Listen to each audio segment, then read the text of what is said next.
Yo voy a empezar con una frase que me llama la atención que dice: el camino del conocimiento empieza con la ignorancia. ¿Sí? Por mucho tiempo yo pensaba que el bonsái era una planta genéticamente empequeñecida, es decir, como el pony de las plantas, ¿sí? Que su estructura o su ADN era el de una planta enana.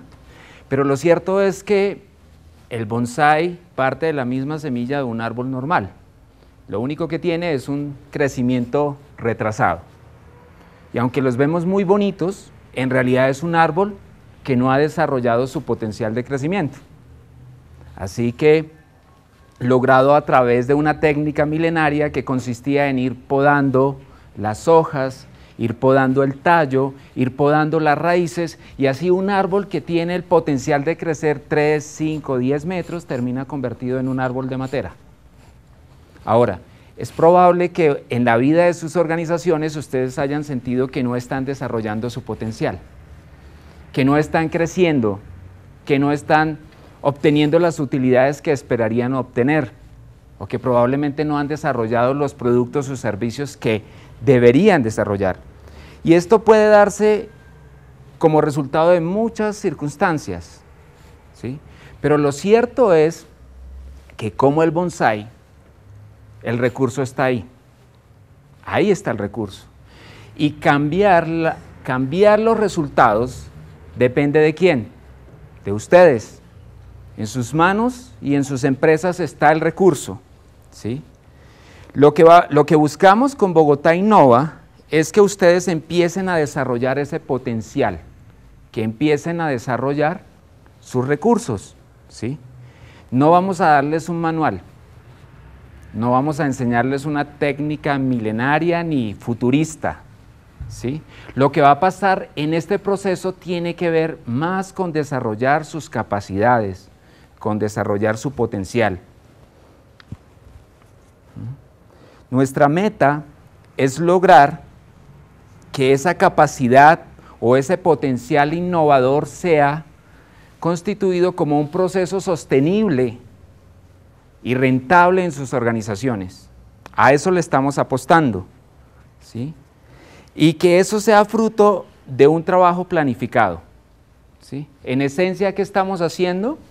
Estamos propiciando un cambio. Si uno quisiera definir la palabra innovación, la más corta definición puede ser cambio, ¿sí? ¿Cambio en qué? En la manera de pensar, en la manera de actuar.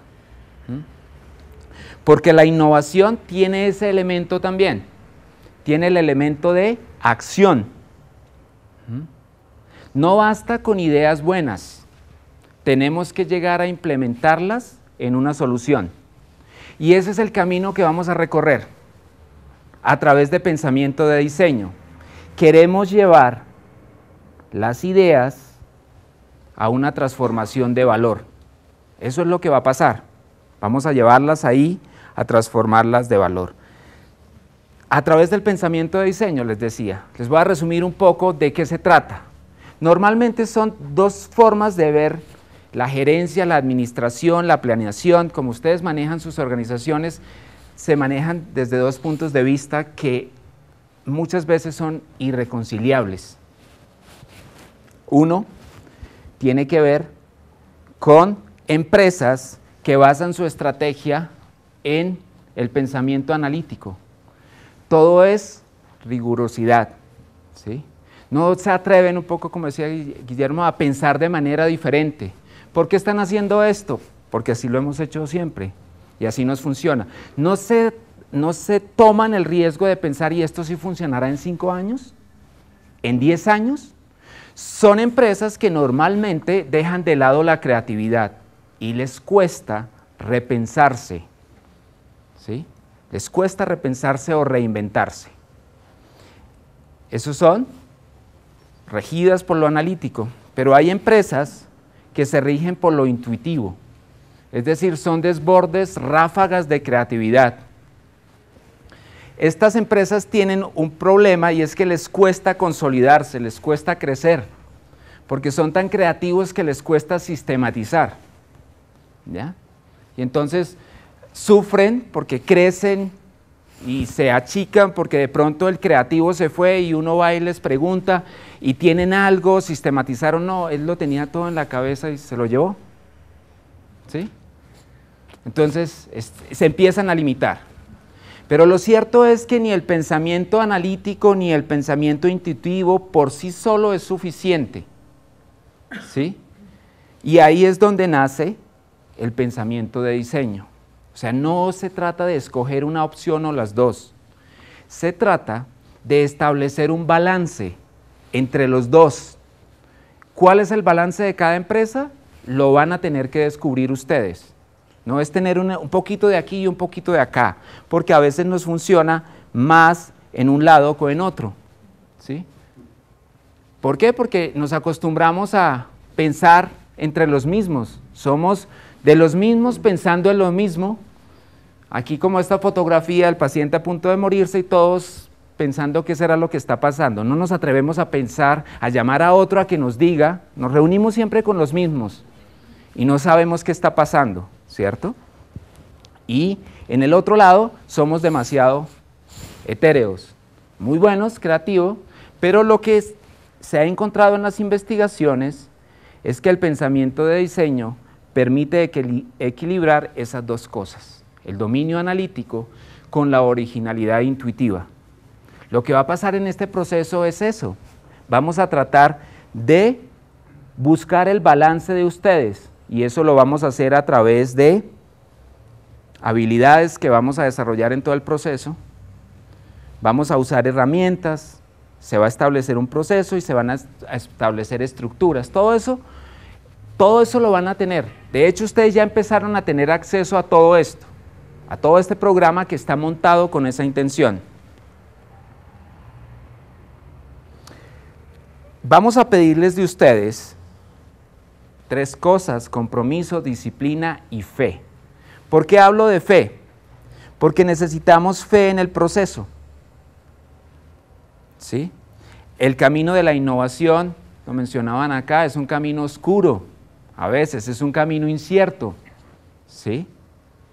A veces no llegamos a nada, muchas veces nos vamos a equivocar, ¿sí? Nos vamos a equivocar muchas veces, ¿sí? Y no es fácil, eso tiene un riesgo, de pronto funciona, de pronto no funciona, pero ese es el precio que pagan quienes como ustedes lo intentan, quienes con valor, con intuición y con mucho trabajo quieren sacar ese potencial que hay dentro de las empresas. Y por eso es que les pedimos mucha constancia, mucha disciplina, mucha fe, porque no estamos buscando la fórmula mágica, no estamos esperando que la manzana caiga en la cabeza de nosotros, porque ese es el cuento que nos han contado, pero no nos han contado que Newton pasó mucho tiempo pensando, mucho tiempo observando, mucho tiempo leyendo, mucho tiempo analizando, y muchas observaciones de él fueron erróneas hasta que dio con la acertada. Esa es la parte de la historia que no nos cuentan, ¿sí? Y entonces lo que sucede es que esas historias se vuelven en leyendas. Es lo que se conoce como esas innovaciones disruptivas o radicales, ¿sí? El computador que dejó atrás la máquina de escribir, el celular que deja atrás el teléfono, ¿sí? Un antes y un después, y entonces la gente empieza a ver esas historias y se empiezan a motivar, y esas historias sirven ¿de qué? De inspiración, pero no sirven de formación. Y aquí vamos a trabajar en los dos lados, formación también. Vamos a inspirarnos con esas historias, pero también vamos a darles elementos para que se formen, porque si no es muy fácil decir, pero es que eso es Steve Jobs, como lo que nos presentaba Guillermo, no, es que eso es Henry Ford, ¿sí? No, lo que podemos ver es que dentro de sus organizaciones el campo de la innovación es muy amplio. Podemos innovar en el producto, podemos innovar en el proceso, podemos innovar en el mercadeo, podemos innovar en la experiencia con el cliente, podemos innovar en el modelo de negocio, ¿sí? Y nosotros vamos a acompañarlos a ustedes en ese proceso. Vamos a descubrir esas oportunidades y transformarlas en unas oportunidades de innovación. Estamos acá para eso, para acompañarlos a descubrir ese potencial que hay dentro de ustedes. Porque ustedes son los llamados a ser esos líderes de cambio. No vamos a esperar al cambio, sino ustedes van a transformar. Ustedes y nosotros, con la ayuda, con el acompañamiento de nosotros, queremos que ustedes creen sus propias historias de innovación. Queremos que al final del proceso tengamos historias, que sean las historias que se cuenten acá. Porque la innovación, Luigi Valdés dice que la innovación, el futuro empieza hoy y hay que construirlo todos los días. O sea, eso es acción. Y entonces vamos a preguntar al final cuál fue la innovación en la que ustedes trabajaron. Vamos a ver cómo se repensaron o cómo se reinventaron. Yo los dejo con un proverbio que me gusta mucho, un proverbio africano, y dice que cada mañana en África se levanta una gacela que sabe que si no empieza a correr será presa de un león y puede morir. Y en el mismo continente africano, cada mañana se levanta un león que sabe que si no empieza a correr no puede cazar una gacela y puede morir de hambre. Así que no importa si somos leones o gacelas, es mejor que la mañana nos sorprenda corriendo. Y esa es la invitación de Bogotá Innova. A eso queremos llevarlos, a que nos movamos de los sitios donde estamos, que nos atrevamos a movernos a ver qué sucede. Y le damos la bienvenida a ustedes al programa. Gracias.